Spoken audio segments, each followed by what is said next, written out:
High views. Calcutta doctor హత్య కేసు సంబంధించి మనం అప్డేట్స్ ఇస్తూ ఉన్నాం కదా.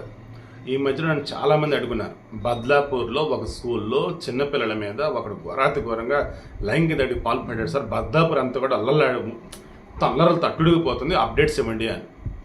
2 కేసులు కనుక నేను చూస్తూ ఉన్నట్టయితే నీకు ఆల్మోస్ట్ నాకు పిచ్చి పెట్టేలా ఉందన్నమాట. ఎందుకంటే అసలు ఈ సొసైటీ ఏంటో ఎంత భయంకరంగా ఉంది అని.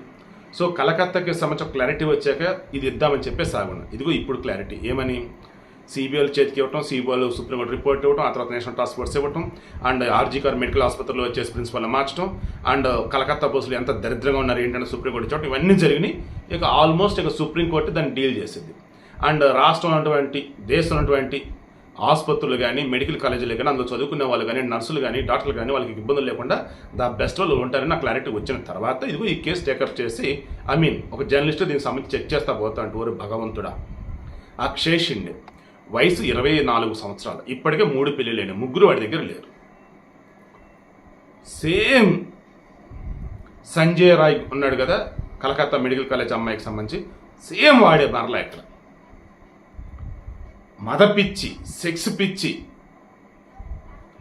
4 సంవత్సరాల అమ్మాయి ఒకళ్ళు, 6 సంవత్సరాల అమ్మాయి ఒకళ్ళు. ఆగస్ట్ 13వ తారీఖున ఇన్సిడెంట్ జరిగింది. వాళ్ళు వాష్రూమ్కి వెళ్తే ఈడ వెనకాల వెళ్ళి క్లీన్ చేస్తున్నట్టుగా ఇద్దరని కూడా, అందులో ఒకళ్ళేమో 13, ఒకళ్ళేమో 14 రోజు. 15వ తారీఖు సెలవు కదా, 16వ తారీఖు వాళ్ళు వెళ్తానికి ఇబ్బంది పడుతున్నారు. అండ్ మోర్ ఓవర్ వాళ్ళ యొక్క సెన్సిటివ్ ఆర్గాన్స్ ఉన్నాయి కదా, కొంచెం తేడాగా ఉన్నాయి. వాళ్ళు మొదట భయపడ్డారు, ఇది చేశారు. దెన్ కూల్గా కౌన్సిలింగ్ ఇప్పించి డాక్టర్ దగ్గర తీసుకెళ్ళి ఆగస్ట్ 17 చెక్ చేపిస్తే లైంగిక దాడి జరిగిందండి వీళ్ళ మీద అని చెప్పేసి డాక్టర్ చెప్పారు. అప్పుడు పోలీస్ స్టేషన్కి వెళ్ళారు. దెన్ 2 అమ్మాయిలకు సంబంధించి ఒకరి తర్వాత ఒకళ్ళు వెళ్తే వాళ్ళు కేసు తీసుకోలేదు తెలుసా.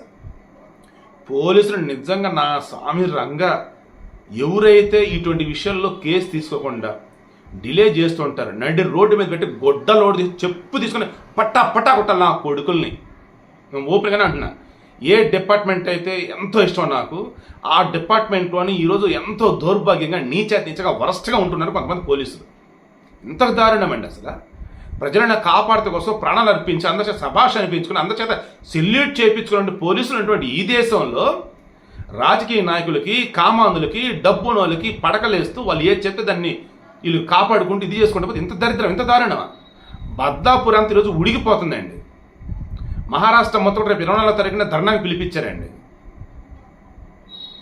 Already National Human Rights Commission వాళ్ళు ఎంటర్ అయి ఉన్నారు, బాంబే హైకోర్టు ఎంటర్ అయింది. అసలు ఏం జరుగుతుందిరా బాబు అని. అదేమంటే విద్యా హక్కు చట్టం ఒకటి, నిర్బంధ విద్య ఒకటి, ఎవడికి కావాలరా నాకు అర్థం కాదు. స్కూళ్ళల్లో పసిపిల్లలు ఉండే స్కూళ్ళలో రక్షణ లేకపోతే ఏం పీకటానికి వెళ్ళరా స్కూళ్ళకి పిల్లలు. అనుక్షణ పిల్లల్ని అమ్మనాళ్ళు కాపాడుకుంటూ ఉండాలా. ఇమ్మీడియట్గా protection of children from sexual offences POCSO act ఆ స్కూల్ యాజమాన్యం మీద పెట్టారు, వాళ్ళ మీద పెట్టలా. వీడి మీద పెట్టి అదుపులో అరెస్ట్ చేసి తీసుకున్నారు. రేపు 28 వరకు ఇప్పుడు కస్టడీ విధించారు, రిమాండ్. రేపు 27వ తారీఖు లోపు కనుక స్పెషల్ ఇన్వెస్టిగేటివ్ టీంలో ఒకటి ఏర్పాటు చేశారు. వాళ్ళు కనుక ప్రాపర్ రిపోర్ట్స్ అన్నీ ఇస్తే సరే, లేకపోతే ఊరుకునేది లేదని చెప్పేసి అంతా అంటూ ఉన్నారు. ఈలోపు ఉజ్వల్ నికమ్ పద్మశ్రీ అవార్డు గ్రహీత పబ్లిక్ ప్రాసిక్యూటర్ ఆయన అపాయింట్ చేశారు. గతంలో ఎన్నో కీలకమైనటువంటి కేసుల్ని ఆయన వాదించినాడు, ఏది గవర్నమెంట్ సైడ్ నుంచి. అప్పుడు ఏమైంది, బాధితులకు న్యాయం చేయగలిగాడు ఆయన. రూపాయి కూడా డబ్బులు ఇవ్వాల్సిన అవసరం లేదు, పబ్లిక్ ప్రాసిక్యూటర్ కాబట్టి ఆయన రెస్పాన్సిబుల్ అడుగున్నాడు. ఎన్నో కేసులు డీల్ చేసి గవర్నమెంట్ చేత శభాష్ అనిపించినాడు, జనాల చేత శభాష్ అనిపించాడు. అతనికి కేసు ఇచ్చారు. ఖచ్చితంగా వాడికి మరణశిక్ష పడేలా చేస్తామన్నాడు. ఎందుకంటే మీకు బాగా గుర్తుంటే కొత్తగా వచ్చినటువంటి భారతీయ న్యాయ సంహిత, భారతీయ నాగరిక సురక్ష సంహిత దానికి సంబంధించి అందులో క్లియర్గా లైంగిక దాడి కనుక చేసినట్టయితే పిల్లల మీద వారికి ఉరిశిక్ష కూడా ఉంది. మొట్టమొదటి ఉరిశిక్ష వీడికే పడాలి. వీడిది అసలు కర్ణాటకలోని గుల్బర్గా ప్రాంతం. ఈ బాదలాపూర్ దగ్గర కార్వైన గ్రామంలో పుట్టాడు, అక్కడే పెరిగారు. కానీ వీళ్ళు చేసిన అదో పనులకి ఆ ఊర్లో కొట్టి తనివేశారు వీళ్ళని. ఆ తర్వాత ఎలాగే అటు ఇటు తిరుగుతూ ఈ బాదలాపూర్లోనే ఒక చోట అపార్ట్మెంట్ దగ్గర వాచ్మెన్గా అక్కడ చేస్తున్నాడు. ఆ తర్వాత ఆ పరిచయం ఇది పెట్టుకొని ఈ స్కూల్ దగ్గర ఇప్పుడు వచ్చేసి వాచ్మెన్గా అక్కడ వచ్చేసి సెక్యూరిటీగా అన్నట్టు ఆ వేలు వచ్చి తయారయ్యాడు. ఇక్కడ పెళ్లిళ్ళు చేసుకున్నా సరే వీడి దాడి తట్టుకోలేక పిల్లలు వదిలేసి వెళ్ళిపోయారు. సేమ్ ఆ సంజయ్ రాయ్ అలా పోతే వదిలేసి వెళ్ళి వీడు కూడా అలా వదిలేసి వెళ్ళిపోయారు. ఇక అప్పటి నుంచి వీడు కామంత అల్లలాడిపోతూ ఇక ఏది దొరికిద్దా ఏంటి అన్నట్టు చూస్తున్నాడు మృగంలాగా. పసిపిట్టలు కనపడేసరికి ఇంకా ఆ రకం వాడు చేశాడు. నేను దండం పెట్టి మరీ చెప్తున్నా, దయచేసి స్కూల్ నడిపే వాళ్ళు కానీ కాలేజీలు నడిపే వాళ్ళు కానీ మీ స్టాఫ్ అన్న వాళ్ళు ఎవరు ఎలాంటి వాళ్ళు ఏంటి చెక్ చేసుకోండి. అన్ని చోట్ల సీసీటీవీకి ఉండాలి. ఎవరు ఎటు వెళ్తున్నారంటే మీరు చెక్ చేసుకోవాలి, మానిటర్ చేసుకోవాలి. ఎప్పటికప్పుడు మొత్తం చెక్ చేసుకోవడం అక్కడ ఉండాలి. అలా లేని పక్షంలో దయచేసి స్కూళ్ళు మూసేసుకోండి, కాలేజీలు మూసేసుకోండి. వేలకు వేలు ఫీజులు, లక్షల ఫీజులు తీసుకుంటూ కూడా వారికి కనీసం రక్షణ కల్పించకపోతే ఇంకెందుకంటే నాకు అర్థం కాదు. పసి బిడ్డలండి వాళ్ళు. ఆల్రెడీ హైదరాబాద్లో ఒక స్కూల్ ఇష్యూకి సంబంధించి బంజారాహిల్స్లో డిఏవి పబ్లిక్ స్కూల్ ఏదో ఇష్యూ గురించి మనం మాట్లాడుకున్నామా? ఏం న్యాయం జరిగిందండి? ఆ ప్రిన్సిపాల్ బెయిల్ మీద వచ్చినా వాడేమో జైల్లో ఉండే. ఇంకా ఆ బాలిక అసలు లైఫ్ లాంగ్ కోలుకునిద్ది. అసలు తలుచుకుంటేనే ఇది ఎలా ఉందండి అసలు. నిజంగా ఇటువంటి బాధల్లో నుంచే ఇంక ఎవరో ఒకరు పుట్టుకొచ్చేస్తారు. అపరిచితుడు సినిమాలలో అపరిచితుడు అంటే అటువంటి పుట్టుకొచ్చేస్తారు. భారతీయుడు సినిమాలో పెద్ద భారతీయుడు కానీ ఎక్కడైనా తప్పు జరిగితే వాడిని చంపేసి అలా పుట్టుకొస్తారు. మన వ్యవస్థ ఎంత దరిద్రంగా ఉందంటే రక్షించాల్సిన పోలీసులే ఇన్ టైంలో కేసు తీసుకోవట్లేదు, అసలు విచారణ సరిగా చేయటంలా. అదేమంటే దిక్కుమన్న లాయర్లను పెట్టేస్తున్నారు. దాంతో వాళ్ళు ఈజీగా అవతలకు బెయిల్ వచ్చేలా చేస్తున్నారు. సరిగా వాదించడంలా, సరైన శిక్షలు పడటంలా. పిల్లల్ని స్కూల్కి పంపాలంటే భయం వేస్తుంది. ఒంటరి గట్టిన పంపుదామంటే భయం వేస్తుంది. అడుగు నా పిల్లలతో అమ్మ నాన్నలు ఉండాలా? లేదన్నప్పుడు నాలాగా వాళ్ళ మామయ్యలు అంటి పెట్టుకొని ఉండాలి. వాళ్ళని నాకు మేనకోడలని జాగ్రత్తగా ఉండాలి. నిజంగా చైనా లాంటి దేశాలలో అండి పసిపిల్లల నుంచి కూడా వాళ్ళకి మార్షల్ ఆర్ట్స్ నేర్పిస్తారు అండ్ సెల్ఫ్ డిఫెన్స్ కోర్సులు నేర్పిస్తారు, వాళ్ళని కాపాడుకునేలాగా. అవి ఈరోజు మన దగ్గర నేర్పాలండి. స్కూళ్ళల్లో ఖచ్చితంగా 1 అవర్ సెల్ఫ్ డిఫెన్స్ కోర్సులు నేర్పాలి. ఆడపిల్లలకి మగపిల్లలకి separate classes or combined classes కూర్చోబెట్టి అప్ టు 10th క్లాస్ వరకు ఎలా ఉండాలి, సమాజంలో ఆడపిల్లలతో ఎలా ఉండాలి, మగపిల్లలతో ఎలా ఉండాలి, అసలు సమాజ జీవితం అంటే ఏంటి, పురాణాలు చెప్తారా, భగవద్గీత చెప్తారా, మంచి మంచి స్టోరీస్ చెప్తారా చెప్పండి. వాళ్ళు పద్ధతిగా ఉండాలి కదా. ఇళ్లలో ఉన్నటువంటి పెద్దలు కూడా ఆడపిల్లలకు జాగ్రత్త చెప్తున్నారు కానీ మగపిల్లలకి అరే అది చేయకూడదురా, ఇది చేయకూడదురా, ఇలా ఉండాలరా, అలా ఉండాలని చెప్తున్నారా? అసలు డబ్బు ఉంది, చదివిస్తున్నాం, వాళ్ళు ఎంజాయ్ చేస్తున్నారంటే వదిలేసే వాళ్ళు కొంతమంది.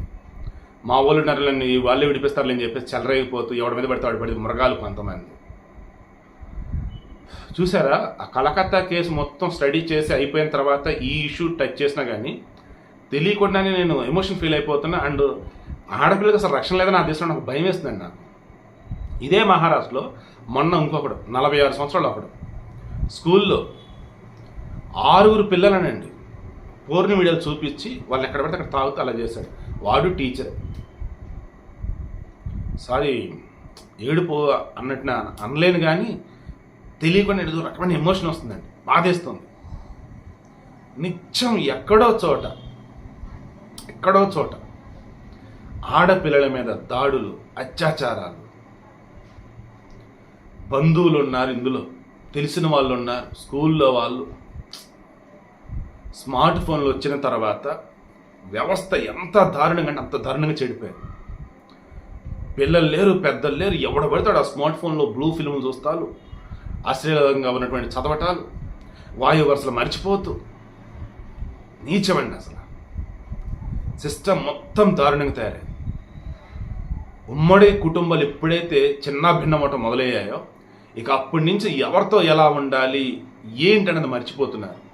ఇక్కడ అన్ని ఎవరన్నా బాగున్నారంటే పుస్తకంలో ఉన్నది తప్ప ఇంక వాళ్ళకి ఏమీ తెలియటం వల్ల, మార్కులు వచ్చిన కూడా ఏదైనా అడుగుతుంటే సొసైటీ సంస్థ తెలియటం వల్ల ఆడవాళ్ళు అలాగే మగవాళ్ళు అలాగే. కొంతమంది ఆడవాళ్ళు అయితే నిజంగా పాపం అసలు ఇన్నోసెన్స్ అన్నదానికి పరాకాష్ఠగా ఉంటే కొంతమంది మగవాళ్ళు కూడా అలాగే ఉన్నారు పాపం. ఈ మధ్య కాలంలో ఇన్స్టాగ్రామ్లు, ఫేస్బుక్లు, ఆ పరిచయాలు ఈ పరిచయాల వల్ల మోసపోతున్న వారిలో అమ్మాయిలు ఉన్నారు, అబ్బాయిలు ఉన్నారు. ఎలా ఏంటంటే వీళ్ళకి సమాజానికి సంబంధించిన నాలెడ్జ్ లేక, జనాలతో ఎలా ఉండాలో తెలియక, మోసం ఎవరు చేస్తారు, నిజం ఎవరు చెప్తారు ఏంటి తెలియక. దండం పెట్టి మరీ చెప్తాను, ముందు మన ఇంట్లో ఉన్నటువంటి ఆడపిల్లలైనా మగపిల్లలైనా గొప్పగా పెంచుతాం, గొప్పగా వాళ్ళకి మంచి బుద్ధులు నేర్పుదాం. స్కూల్ నడిపేవాళ్ళు, కాలేజీలు నడిపేవాళ్ళు ఆడకు వచ్చే వాళ్ళు మీ బిడ్డలాగా చూస్తూ జాగ్రత్త అక్కడ అంబియన్స్ అండ్ ఎన్విరాన్మెంట్ ఉండేలా చూసుకుంటే సెక్యూరిటీ టైట్గా ఉండేలా చూడండి. వీడికి మాత్రం ఖచ్చితంగా కొత్త చట్టాల ప్రకారం ఉరిశిక్ష పడితేనే నాకు సమాజంలో ఉండడానికి ఒక ఆనందం, అండ్ ఆ పసిపిల్లలకి ఒక ధైర్యం, వాళ్ళ తల్లిదండ్రులకి జీవితంలో అమ్మయ్య అన్నట్టు ఉండగలుగుతారు. అండ్ ఇక మీద బిడ్డల మీద చేయాలంటే ఉత్సపడాలి కొడుకులకి.